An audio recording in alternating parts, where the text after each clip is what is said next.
Corona virus की महामारी को लेकर पूरे देश भर में हाहाकार मचा हुआ है।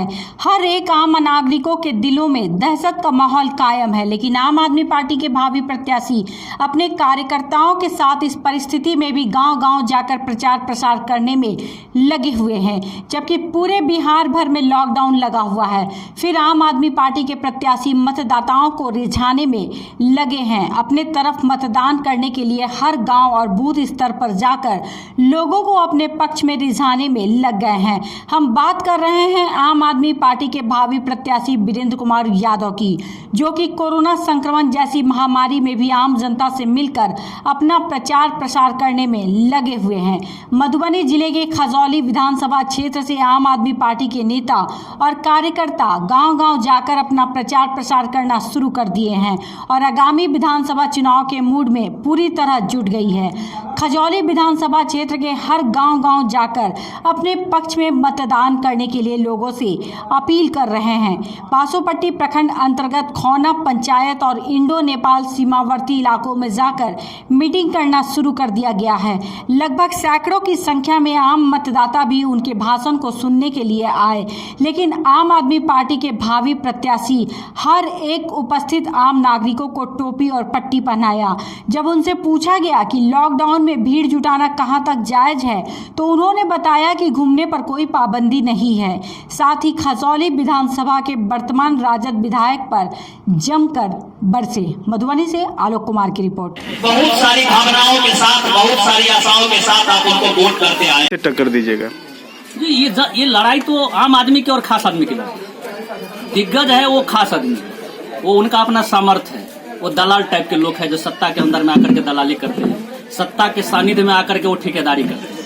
वो जो खास लोग हैं जो अपना लाभ किसी के सत्ता में आने से ले लेता है, उसकी लड़ाई जो 90% लोग हैं, चाहे वो किसी भी जात धर्म के लोग हैं। ये खास आदमी है जो अपनी मामूली जरूरत जो है वो भी, जो अपना उनका काम है वास्तविक, वो भी नहीं कर पाते हैं। इन जरूरतों से जो जूझ रहा है, ये जो खास आम आदमी का जो जनसंख्या है, इन लोगों को बता रहे हैं कि आपको अधिकार कैसे मिलेगा। जैसे मान लीजिए आज के दिन में एक मामूली काम के लिए माने भ्रष्टाचार के चंगुल में इन लोगों को फंसना पड़ता है। मामूली जातीय आवासीय तक में इन लोगों को वहाँ लूट खसोट का सामना ब्लॉक में करना पड़ता है। प्रधानमंत्री आवास योजना मिल रहा है, एक भी आदमी नहीं कह सकता है कि बिना हमको पैसा लिए जो है सो माने हमको काम हो रहा है।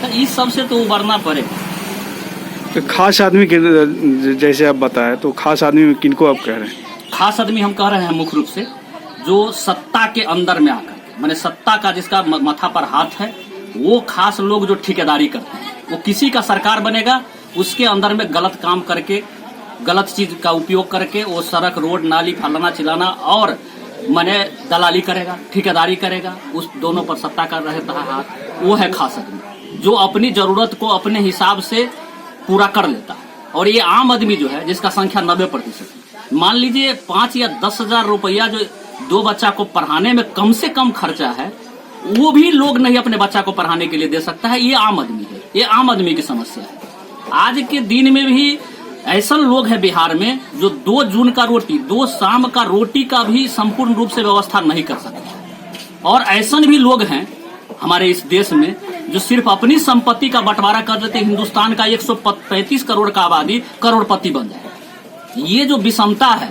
यही है वो खास आदमी है, या आम आदमी है। और ये लड़ाई आम आदमी का है।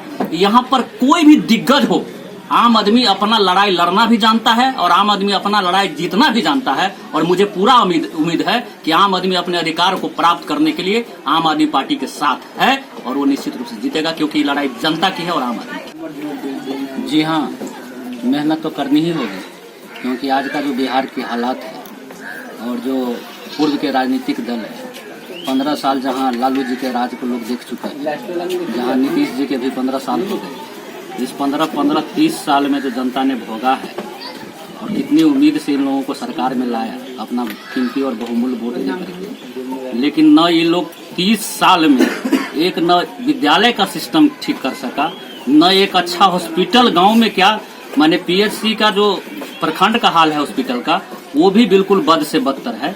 जहाँ हॉस्पिटल ही बीमार है, वहाँ जनता का बीमार का क्या इलाज करेगा वो। ऐसी परिस्थिति में निश्चित रूप से मेहनत कर करके आम आदमी पार्टी का जो विजन है, दिल्ली में जो काम करने का उनका तरीका है, जन जन में आज के दिन में लोग जान रहा है। उसी चीज़ को हम लोग और विस्तृत रूप से लोगों को बता रहे हैं कि शिक्षा और स्वास्थ्य मुख्य रूप से इसका व्यवस्था ठीक ठाक होना चाहिए और इसके लिए आम आदमी पार्टी को बिहार में लाने की जरूरत है। क्योंकि आम आदमी पार्टी का सोच है कि जब तक राज्य शिक्षित नहीं होगा, जनता शिक्षित नहीं होगा, वो राज्य कभी भी विकसित नहीं होगा। इसलिए विकसित करने के लिए पहले शिक्षित करना होगा। घूम रहे हैं अब बिना घूमने में कोई परमिशन का ये नहीं है। हम लोग जहाँ भी बैठते हैं घूमते हैं तो सोशल डिस्टेंस बरकरार रखते हैं, मास्क रखते हैं, सारे लोगों से उसी ढंग से बात करते हैं और उसके बारे में भी समझाते हैं कि भाई अभी कोरोना महामारी चल रहा है, ऐसे समय में सावधानी भी बरतना जरूरी है। और तो मैं बार बार कहता हूँ कि इस मामले में भी सरकार फेल है, क्योंकि सरकार को इस समय में चुनाव ही नहीं कराना चाहिए। और इस समय में भी चुनाव कराना चाहते हैं तो मैं तो यही बात कहता हूँ कि जहाँ एक तरफ जनता जीने के लिए तरस रहा है, वहाँ सरकार जीतने के लिए तरस रहा है। उनको सत्ता से मतलब है, उनको जनता से तो कोई मतलब है ही नहीं। यही चीज दर्शा रहा है। अभी चुनाव कराने की कोई चूक नहीं है, लेकिन चुनाव है तो मेहनत तो करना पड़ेगा। आम आदमी पार्टी बिहार में नई आई है, हालांकि पहचान नई नहीं है, लेकिन नई पार्टी आई है तो हम लोगों को मेहनत करना है, लोगों को बताना है। जब तक बताएंगे नहीं तब तक लोग समझेंगे कैसे, और समझेंगे नहीं तो सही जगह वोट कैसे कर पाएंगे। इसलिए उनको अधिकार को हम लोग जन जन तक पहुंचा रहे हैं। और मुझे पूरा उम्मीद है कि जो मैं आबो हवा देख रहा हूं, क्योंकि दिल्ली के काम को लोग देख चुका है, और जितने भी वहां से मजदूर लोग आए हुए हैं वो पलायन के दरमियान में जो लोग वहां से काम से वापस आए हैं उसमें जो उनको कष्ट हुआ है वो चीज़ उन्होंने देखा है।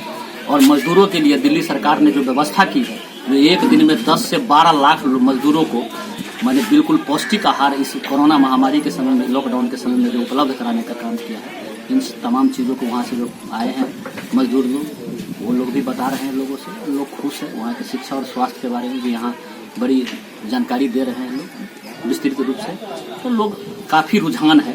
और मुझे तो लगता है कि अभी का जो मैं पोजीशन देख रहा हूँ, मुझे तो लगता है कि जो बीजेपी के उम्मीदवार हो या चाहे आरजेडी के उम्मीदवार, दोनों उम्मीदवार को जितना वोट आएगा उससे दुगुना वोट से आम आदमी पार्टी यहाँ जीती, जो जनता में शिक्षा और स्वास्थ्य के बेस पर चुनाव, क्योंकि यहाँ का जो शिक्षा का हालत है सो बद से बदतर हो चुका है। ये आप लोग भी जान रहे होंगे, मीडिया कर्मी होने के नाते भी, क्योंकि इसी समाज के लोग हैं। और यहाँ के स्थानीय लोग एक आदमी इस चीज से परिचित है, क्योंकि एक भी विद्यालय की ऐसी हालात नहीं है जिसमें पढ़ाई ठीक से हो। जहाँ आप अभी हैं लौटमा में, खाना पंचायत में, यहाँ 10+2 घोषित हो गया है, लेकिन एक रोज भी 10+2 का यहाँ पढ़ाई नहीं हुआ है, क्योंकि शिक्षक ही नहीं है। माने बद से बदतर हालत है सभी विद्यालय का। और भी कोई भी कॉलेज ले लीजिए, जहाँ जो पद सृजित है उसका जो सृजित पद का 100 में 25% भी पदस्थापित वहाँ शिक्षक नहीं है, वहाँ प्रोफेसर नहीं है। तो जो स्टूडेंट को लगता है उसका फीस, वो फीस तो वो देता ही है कॉलेज में, लेकिन रह गई बात पढ़ाई नहीं होता है, क्योंकि वहाँ शिक्षक नहीं है। तो अनावश्यक वो ले रहे हैं और डिग्री दे रहे हैं, अनावश्यक फीस ले रहे हैं और डिग्री दे रहे हैं, लेकिन ज्ञान तो नहीं हो रहा है। जरूरत तो यहाँ मेरिट को है, ज्ञान का है, लेकिन उस पर सरकार का कोई ध्यान नहीं। इसीलिए जनता से मेरा अपील है कि जितना खतरनाक ये कोरोना है उससे भी लड़ने की जरूरत है, हराने की जरूरत है। और खतरनाक कोरोना सहित इस लापरवाह सरकार को भी हराने की जरूरत है, तभी जाकर के यहाँ के जनता का कल्याण होगा। विधानसभा खजौली विधानसभा में 299 बूथ है अभी तक, लेकिन सब जगह जो 1000 से ज्यादा पर कोरोना महामारी के चलते जो बूथ का जो फर्कन किया गया अलग अलग, उसमें बासोपट्टी प्रखंड में 52 बूथ और एडिशनल होने जा रहा है। जो पूर्ण जानकारी सभी जगह से नहीं आया है, लेकिन बासोपट्टी में 52 बूथ और होगा, और भी जगह होने जा रहा है। तो हम लोग प्रत्येक बूथ बाय इसी तरह से सभी नवजुवक को, सभी बुजुर्गों का आशीर्वाद लेकर के सभी को संगठित कर रहे हैं। और बूथ स्तर पर 1 बूथ और 20 यूथ लेकर के हम चले हैं, लेकिन आप रुझान देखे ही है सामने में, कहीं 50 कहीं 60 इस टाइप से प्रत्येक बूथ पर लोग आ रहे हैं। और मुझे पूरा उम्मीद है कि एक तरफा चुनाव होगा, उसमें कहीं कोई दो राय नहीं है।